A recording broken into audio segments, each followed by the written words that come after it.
મિત્રો, કામરૂ દેશની વિદ્યાવાળા આ વાદીને એમ હતું કે મેં આ ભૂતિયાને વશમાં કર્યો છે, પણ ભૂતિયો એક બાબરો ભૂત હતો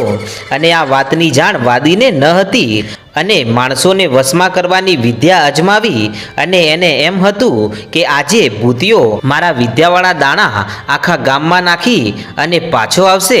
અને સવારે આખું ગામ લડી અને મરી જશે। અને આમ વિચારી અને વાદી તો શમશાનમાં પોતાની ઝૂંપડીમાં જઈ અને નિંદ્રાને આધીન બની જાય છે। પણ મિત્રો, એવા જ સમયે જ્યારે અડધી રાત વીતી ત્યારે ભૂતિયો પોતાની ચાલ ચલે છે અને તેને ખબર પડી ગઈ કે આ વાદીને હરાવવા માટે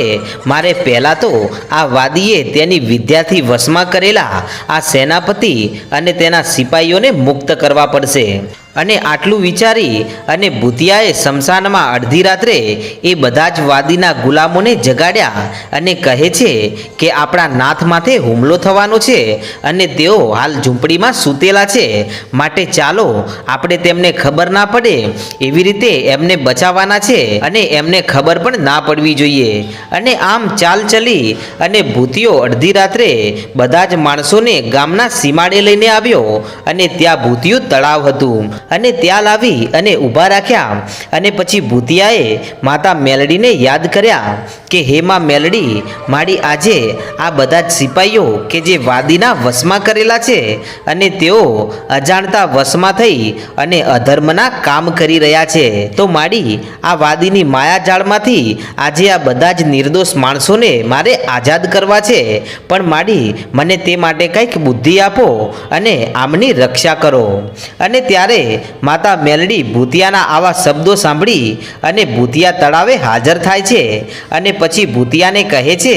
કે દીકરા ભૂતિયા, ખરેખર હું તારા ઉપર ખૂબ જ પ્રસન્ન છું કે તું એક પ્રેત આત્મા બની અને સૂક્ષ્મ શરીરમાં હોવા છતાં પણ આ માનવજાતનું કેટલું કલ્યાણ કરે છે। પણ ભૂતિયા, ધ્યાન રાખજે કે આ વાદી પાસે બધી જ પ્રકારની વિદ્યાઓ છે અને જો એને ખબર પડી જશે ને કે તું એક બાબરો ભૂત છે તો તને વશમાં કરી નાખશે, કેમ કે એની પાસે ભૂતોને પણ વશમાં કરવાની વિદ્યા છે, પણ હાલમાં તેને ખબર નથી, એટલે અત્યાર સુધી તું આઝાદ છે। પણ ત્યારે ભૂતિયો કહે છે કે માડી, મારું તો ભલે જે થવું હોય તે થાય, પણ માડી મારે આજે આ નિર્દોષ માણસોને એની માયાજાળમાંથી આજે મુક્ત કરાવવા છે, કેમ કે માડી જો આ માણસો તેમની ગુલામીમાંથી મુક્ત થઈ જાય ને તો પછી એ માયાવી વાદી એકલો પડી જશે અને એકલાને હરાવતા જાજો વાર નહીં લાગે। અને ત્યારે માં મેલડી કહે છે કે હે ભૂતિયા, તો જા તારા હાથેથી ખોદેલું જે ભૂતિયું તળાવ રહ્યું ને એ તળાવના પાણીને એક માટીની કુલડીમાં ભરી અને જય માં મેલડી બોલી અને એક સિપાહીની આંખોમાં છોટ અને આંખોમાં છાંટતાની સાથે જો એકને ભાનમાં ના લાવી દઉં ને એ તો હું તારી મેલડી ના કહેવાઉં બાપ।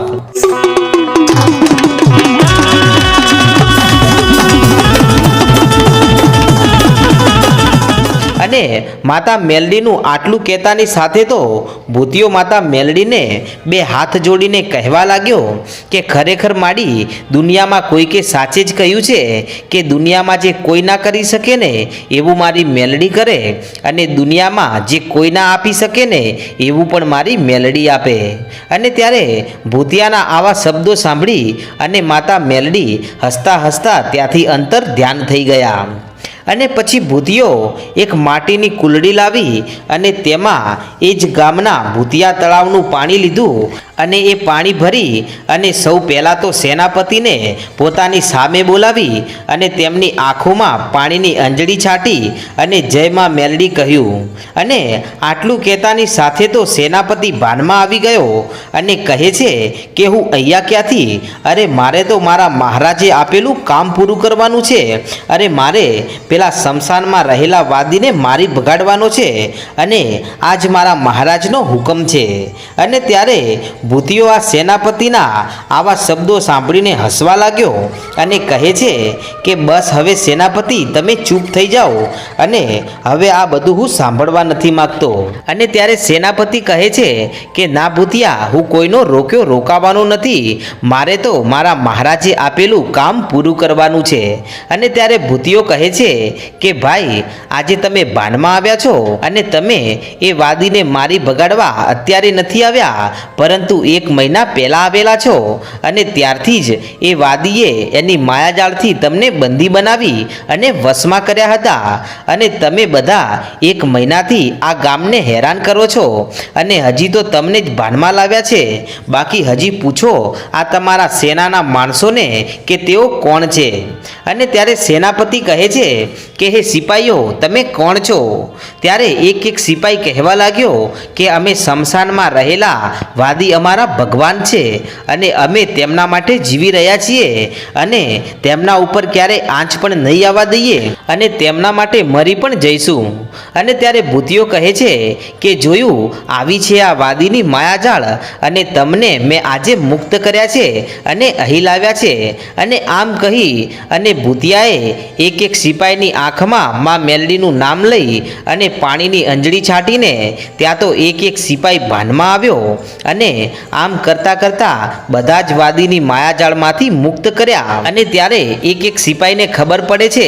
કે આપણે 1 મહિનાથી આ વેલા બાપાના માણસોને હેરાન કરતા હતા. અને પછી આમ કરતાં કરતાં સવાર પડી ત્યારે શમશાનમાં સૂતેલા આ વાદીની આંખમાં ઝૂંપડીના એક કાણામાંથી સૂર્યનું કિરણ જ્યારે તેની આંખ માથે પડ્યું ને ત્યારે વાદી જાગ્યો અને જાગી અને પહેલાં તો પોતાની જાત ઉપર ખૂબ જ હસે છે અને કહે છે કે એક સમય હતો કે જ્યારે હું એકલો જ આ શમશાનમાં રહેતો હતો, પણ આજે મારી વિદ્યાના પાવરથી મારી પાસે આજે ઘણા બધા માણસો છે અને મારા ગુલામ છે. અને એક દિવસ તો હું એવો સમય લાવીશ કે આ સમગ્ર સંસારના માનવીઓ બધા જ મને ભગવાન માનતા હશે અને હું જ તેમનો ભગવાન હશું અને તેઓ મારી પૂજા કરતા હશે અને બધા જ મારા ગુલામ હશે. અને આમ વિચારી અને ફરી તે કહે છે કે પણ આજે તો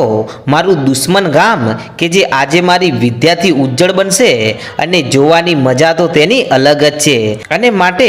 હવે મારા ગુલામોની પાસે જઈને જોવું કે કેવી મારી વિદ્યાનો પાવર છે અને કેવા આ ગામ લોકો અંદરો અંદર લડીને મરે છે. અને આમ વિચારી અને આ માયાવી વાદી કે જે પોતાની ઝૂંપડીમાંથી બહાર નીકળી અને જોવા ગયો ને ત્યાં તો આખા શમશાનમાં જોયું પણ તેને એક પણ માણસ નજરે પડ્યો નહીં. એટલે વાદી વિચાર કરે છે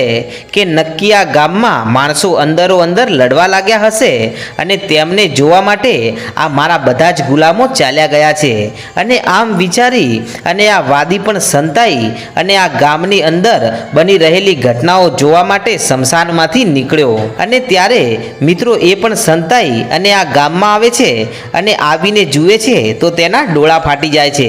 કારણ કે મિત્રો ગામમાં જ્યારે આવી અને આ વાદીએ જોયું ને ત્યાં તો આખું ગામ ચોકમાં ભેગું થયેલું હતું અને જેમાં મુખી બાપા જીવણ વેલા બાપા અને ગામના ઘણા બધા માણસો પણ હતા કે જે હળીમળી અને ઊભા હતા. અને એટલું જ નહીં પણ આ ગામનો વિનાશ કરવા માટે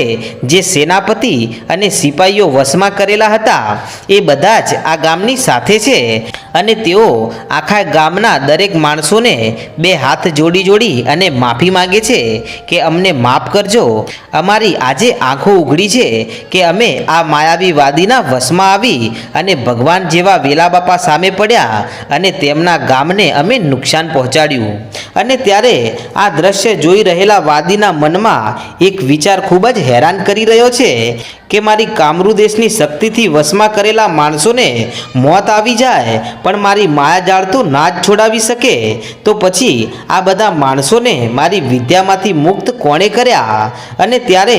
એ સેનાપતિ ફરી બોલ્યો કે હે વેલા બાપા, આજે તમારા દીકરા ભૂતિયાએ અમને આમાંથી બહાર નીકાળ્યા છે અને એ વાદીની માયાજાળમાંથી મુક્ત કર્યા, નહીતર કોણ જાણે અમે કેટલાય પાપ કરી નાખ્યા હોત. માટે આ ભૂતિયો અમારા માટે ભગવાન સમાન છે. ત્યારે આવી વાતો સાંભળી અને વાદીના મગજમાં એટલા વિચારો દોડવા લાગ્યા કે હવે તે વધારે હેરાન થવા લાગ્યો અને કહે છે છે કે આ નાનકડો બાળક મને લડાઈમાં પણ નહોતો પહોંચવા દેતો અને મારી બધી વિદ્યાઓના સામો પડી અને આજ દિવસ સુધી તેણે આ ગામના એક પણ માણસનો વાળ પણ વાંકો નથી થવા દીધો અને આજે મારા વશમાં કરેલો હોવા છતાં પણ તે મારી વિદ્યાથી વશમાં થયો નથી અને મારા બધા જ ગુલામોને તે છોડાવી ગયો. માટે ગમે તે હોય પણ આ ભૂતિયો મને કોઈ સાધારણ માણસ તો લાગતો નથી અને મારે જો આ ગામ ઉપર વિજય મેળવવો જ હોય ને તો સૌથી પહેલાં મારે આ માયાવી બાળકનું રાજ જાણવું પડશે અને તો જ હું આ ગામનો વિનાશ કરી શકીશ, બાકી મારાથી કાંઈ જ નહીં થાય. અને આટલું કહી અને આ વાદી સમજી ગયો કે મારી બધી જ વિદ્યાઓ આજ દિવસ સુધી આ ભૂતિયો જ નષ્ટ કરે છે અને આટલું કહી અને પાછો શમશાનમાં પોતાની ઝૂંપડી તરફ ચાલી નીકળ્યો. અને આ બાજુ ગામમાંથી બધાની વિદાય લઈ અને સેનાપતિ અને તેમના સિપાહીઓ પણ આ ગામની રજા લઈ અને પોતાના રજવાડા તરફ ચાલી નીકળ્યા. પણ પેલો વાદી જ્યારે પોતાની ઝૂંપડીમાં ગયો તો તેણે પોતાની શક્તિથી ઝૂંપડીમાં એક કુંડ બનાવી અને વિદ્યાના જાપ જપવા લાગ્યો અને તે આખો દિવસ અને આખી રાત ક્રિયા કરતો રહ્યો, કારણ કે આજે તેને જાણવું છે કે આ માયાવી બાળક કોણ છે કે જે તેની એક પણ વિદ્યાઓનું કામ નથી કરતી, કે જેની સામે કામરૂ દેશની વિદ્યાઓ પણ હારી જાય છે અને હંમેશા તેનો જ વિજય થાય છે. અને આમ જ્યારે આખો દિવસ અને આખી રાત ધ્યાન ધર્યા પછી આ વાદીની સમગ્ર વિદ્યાના આધારે તેની બે આંખો તો બંધ છે પણ તેનું સૂક્ષ્મ શરીર કે જે આત્મા કહેવાય એ આત્મા આ ભૂતિયાની પાસે પહોંચી અને તેના લલાટ ઉપર જોઈ અને જોતાની સાથે જ એ વાદીને આ ભૂતિયાનું અસલી સ્વરૂપ નિહાળવા મળ્યું. અને ત્યારે આ વાદીને ખબર પડી કે આ તો એક બાબરો ભૂત છે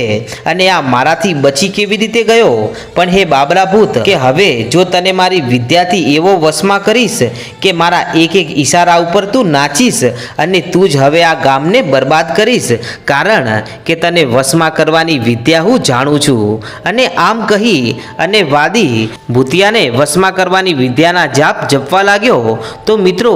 હવે શું ખરેખર ભૂતિયો આ વાદીના વશમાં આવી જશે અને શું ખરેખર તે આ ગામને નાશ કરી નાખશે? તો મિત્રો, આપણે આગળનો ઇતિહાસ આગળના ભાગમાં જોઈશું. તો મિત્રો, ત્યાં સુધી તમે અમારી ચેનલ પર નવા આવ્યા હોય તો અમારી ચેનલને સબસ્ક્રાઇબ કરી લેશો અને મિત્રો, આવા ઇતિહાસો આગળ વધુ પડતા શેર કરવાનું ભૂલશો નહીં. તો મિત્રો, આગળનો ભાગ જલ્દી જ અમે તમારી સમક્ષ રજૂ કરીશું. જય માતાજી.